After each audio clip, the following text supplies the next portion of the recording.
ಕೊಪ್ಪಳ ಜಿಲ್ಲೆಯ ಕುಷ್ಟಗಿ ತಾಲೂಕಿನ ಕಲಾಲಬಂಡಿ ಗ್ರಾಮದಲ್ಲಿ ಎನ್ಕೆಎಸ್ ಟಿವಿ4 ಹಾಗೂ ಪ್ರಜಾಪವರ್ ಸುದ್ದಿ ವಾಹಿನಿಯ ಪ್ರಧಾನ ಸಂಪಾದಕರಾದ ಮಹೇಶ್ ಕೆ ಕಾವಡ್ಕಿಯವರ ಮಾರ್ಗದರ್ಶನದಲ್ಲಿ ನವ ಕರ್ನಾಟಕ ಸೈನ್ಯದ ಗ್ರಾಮ ಘಟಕದ ಅಧ್ಯಕ್ಷರಾದ ಶರಣಪ್ಪ ಕತ್ತಿಯವರು ರಾಷ್ಟ್ರ ಧ್ವಜಾರೋಹಣ ಕಾರ್ಯಕ್ರಮವನ್ನು ನೆರವೇರಿಸಿದ್ದಾರೆ.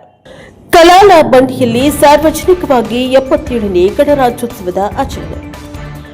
ಕೊಪ್ಪಳ ಜಿಲ್ಲೆಯ ಕುಷ್ಟಗಿ ತಾಲೂಕಿನ ಕಲಾಲಬಂಡಿ ಗ್ರಾಮದಲ್ಲಿ 77ನೇ ಗಣರಾಜ್ಯೋತ್ಸವವನ್ನು ಸಾರ್ವಜನಿಕವಾಗಿ ಅತ್ಯಂತ ಸಂಭ್ರಮ ಹಾಗೂ ಶಿಸ್ತುಬದ್ಧವಾಗಿ ಆಚರಣೆ ಮಾಡಲಾಯಿತು. ಈ ಸಂದರ್ಭದಲ್ಲಿ ಎನ್ಕೆಎಸ್ ಟಿವಿ4 ಹಾಗೂ ಪ್ರಜಾಪವರ್ ಸುದ್ದಿ ವಾಹಿನಿಯ ಪ್ರಧಾನ ಸಂಪಾದಕರಾದ ಮಹೇಶ್ ಕೆ ಕಾವಡ್ಕಿಯವರ ಮಾರ್ಗದರ್ಶನದಲ್ಲಿ ನವ ಕರ್ನಾಟಕ ಸೈನ್ಯದ ಗ್ರಾಮ ಘಟಕದ ಅಧ್ಯಕ್ಷರಾದ ಶರಣಪ್ಪ ಕತ್ತಿಯವರು ರಾಷ್ಟ್ರ ಧ್ವಜಾರೋಹಣ ಕಾರ್ಯಕ್ರಮವನ್ನು ನೆರವೇರಿಸಿದ್ದಾರೆ. ಧ್ವಜಾರೋಹಣದ ಬಳಿಕ ರಾಷ್ಟ್ರಧ್ವಜಕ್ಕೆ ಗೌರವ ಸಲ್ಲಿಸಿ ರಾಷ್ಟ್ರಗೀತೆಯನ್ನು ಸಾಮೂಹಿಕವಾಗಿ ಹಾಡಲಾಯಿತು. ಕಾರ್ಯಕ್ರಮದಲ್ಲಿ ದೇಶಭಕ್ತಿ ಹಾಗೂ ರಾಷ್ಟ್ರಾಭಿಮಾನದ ವಾತಾವರಣ ನೆಲೆಸಿತ್ತು.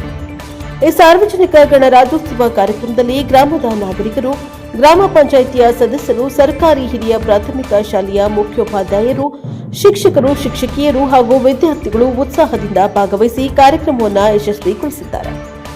ಸಾರ್ವಜನಿಕರ ಸಹಭಾಗಿತ್ವದೊಂದಿಗೆ ನಡೆದ ಈ ಗಣರಾಜ್ಯೋತ್ಸವ ಆಚರಣೆ ಸಂವಿಧಾನದ ಮೌಲ್ಯಗಳು ಹಾಗೂ ರಾಷ್ಟ್ರಭಕ್ತಿಯನ್ನು ಜನರಲ್ಲಿ ಮತ್ತಷ್ಟು ಬಲಪಡಿಸಿದೆ. ಬ್ಯೂರೋ ರಿಪೋರ್ಟ್ ಎನ್ಕೆಎಸ್ ಟಿವಿ4 ಕುಷ್ಟಗಿ.